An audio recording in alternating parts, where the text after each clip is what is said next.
And so, but by that, when did it change for you that you thought, actually, I can really do this? I mean, what was the moment that thought, actually, I can really make something out of this?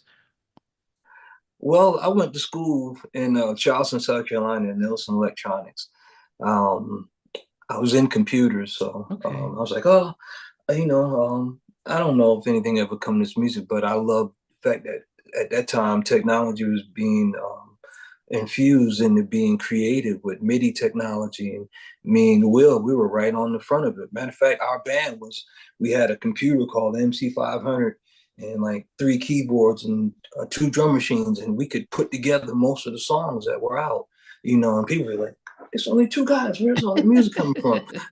But we were there. So I went to school in Charleston to do to get a degree in electronics. And while I was working there, Fox Music, which is a music store in Charleston, South Carolina, I used to go in all the time. So I think the guy's name was Dave Fox. He saw me coming in one day and he said, hey man, I know you come in all the time. We don't want you to bother the guests. And I thought he was going to kick me out. But he said, nah. He said, listen, anything that you want to play with, let me know. I'm going to put it in my office. And, see, tell me what you think of it. So I'm thinking like, you talking to me? Yeah. So I put all the stuff and built like a studio in his office. And I used to make tapes because, well, in high school, I used to go to what would be considered Walmart nowadays. And they used to have when they had the cassette decks with the stereo and amp, the tape player, and the record player on the top. Yeah, I yeah. would take a patch cable. They had Casio keyboards, and I would run a patch cable from the Casio keyboard into the cassette deck and bring me a blank tape in the store, put it in, and sit there and play, to the beats because I didn't have that at the time. So being able to go on Fox Music was like, you got to be kidding me! I can. So I put a studio together. They had a contest called the Budweiser Showdown. So I said, hey man, I can't win if I don't enter. Made a demo, went two stores down to the liquor store, dropped the tape in the box. And so I was working at Budget Rental Car, washing cars. And I used to take my music that I recorded and play in the tapes as I was cleaning the car. And one day, I was cleaning the truck and I heard the song, and I didn't think nothing of it. And I was like, wait a second, there's not a tape deck in this truck. So I'm like, that's the radio. And so the radio went off and the DJ said, if anybody knows the whereabouts of Darren Lighty, please have them get in contact with What? whatever the radio station is. He's our regional winner for Charleston, South Carolina. Man, they used to have these Toyota commercials where people be jumping up in the air. I'm pretty sure anybody that rode by that day, they probably thought I was out there having a conniption because I was jumping in the air like, I can't believe it. I won. So when I won that contest, I was like, my father moved back to Paterson, New Jersey, and I told my mother, I said, I'll never know what this music thing could be. The fact that I won this contest in a town where I didn't grow up at and didn't know anybody, and they had all these people who just know lyrics. It was just my music. Wow. I was like, wow. So I went back to Jersey. Was it an option? Was your dad already moved and you asked, can I come with you? Or was it, No, my dad was already back in Paterson, and I told him, I said, hey man, I want to come to Paterson and I want to give this music thing a try. I didn't have an idea of how I was going to get into the business or what that was going to turn into, but I knew it wasn't going to happen in Charleston. I didn't know anybody in Charleston doing anything prominent. Not to say that they weren't, but I didn't yeah. know. I knew that most people were in New York and New Jersey. So Were you still in I went. college though? Did you finish? The plan was if it didn't work out, and this is what I told my mother, I said, I know how important it was for me to get a degree. I'm like, listen, mom, if it doesn't work out, I can always come back and, pick up where I left off, Yeah.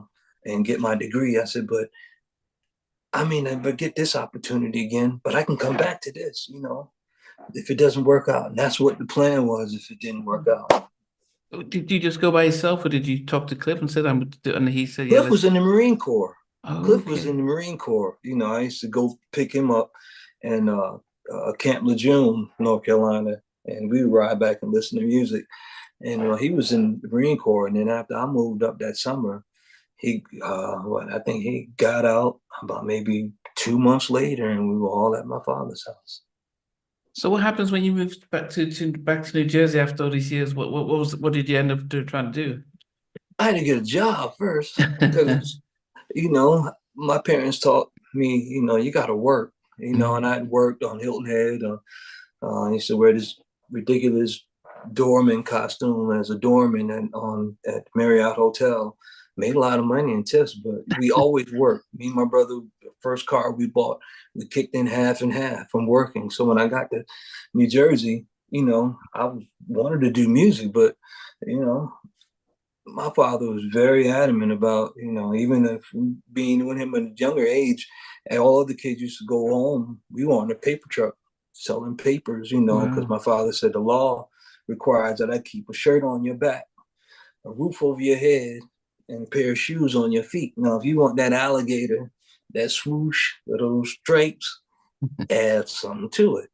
So we sold papers to buy those things. So when I got to Jersey, I got a couple of jobs.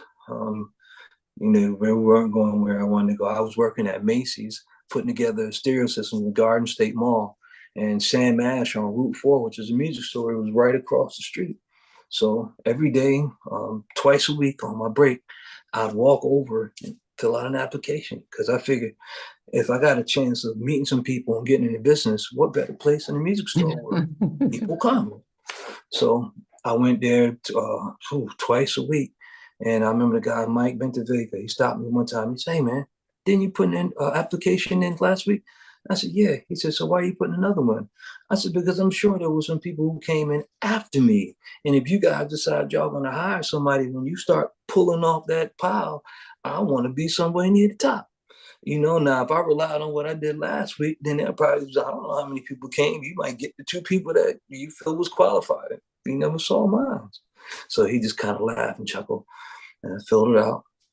And one day I walked in, and before I could even ask for an application, he said, "You hired." Wow. And I got the job. So it was a record store, like No, it was a music store selling this stuff. Oh, selling. Selling keyboards and drum machines and all the stuff I couldn't afford that people were using to make money or make music. Yeah. So so when you're working in a store that does that, what are you allowed to test it out, or what are you? Oh man. Well, they had a great policy. They had a thing, they wanted you to be knowledgeable enough so when it came time to when somebody walked in the door, You know what you you're could doing. just play and be like, "Oh, it's this job." No, they wanted you to be able to instruct the customer. So I used to take the keyboards at home at night and learn them, check them out like a library, and go home. But I was using them to make demos because I didn't have that at home. So I was like, "Oh, I need this. Yeah, I'm going to take this tonight." And so there was a keyboard that came out called the Korg M1. At the time, the DX7 was the powerhouse keyboard. Everybody had DX7. That sound, this EP sound, and some of the other sounds was industry standard. And then Korg came out with an M1. And I remember reading about it in Keyboard Magazine and Musicians Magazines, the ones that no longer exist anymore. And so when I started working at the store, it was in the back, collecting dust. I'm like, "That's they saying the sounds on that, and the guys, I guess they didn't have that level of enthusiasm. So I took it home, and they had this thing about the sequencer that it was only 16,000 notes. It's not good, it's garbage. How could they package that and sell it to somebody and expect for them to think it's a legitimate sequencer? Well, you had a lot of times technology is only as good as the user. And sometimes you got to look at what they gave you and then figure out a way to say, "Hey, well, what if you do this?" And so I figured out, instead of using the pattern sequencer in there just to do drums, you could actually use the pattern sequencer to program parts like bass and chords and whatnot. That way you only made a pattern and you only used those notes in the chorus and in the verse, which didn't take up 16,000 notes. So I made I had a memory card. I did like a 3-song demo and put it on a memory card, cleaned it up and put it in the front. And everybody would come in the store and say, "Hey, yeah, I heard about this. Well, it's garbage." And I'm like, "Oh, yeah." put my memory card in there, press the play button, and watch their mouths hit the ground. Like, you have to understand what they're giving. You got to be able to maybe put a little bit of you into that thought process. So it took off. It was success, man. I sold so many M1s. It was crazy. They called me the resident. I think I sold 8 of them in 1 week, and these keyboards were like $3,200 or $3,500. Hey guys, thanks for watching. Thanks for being a part of Halftime Chat. Please remember to subscribe, share, and comment. But most importantly, why don't you become a member of Halftime Chat? We've got amazing videos, amazing perks, and being able to support the channel. But anyway, thanks for watching. Take care. I never participated in that category. And somewhere in between us, or even loving us, on which I didn't miss you with. What was it like growing up? She's still making an impact on 4 houses down. I have a couple of pieces. Trying to get this one and that one. That works for you, but just for me, No, okay. They understand what those boys winning all Play it. these guys, they all work together. I mean, I love all different genres.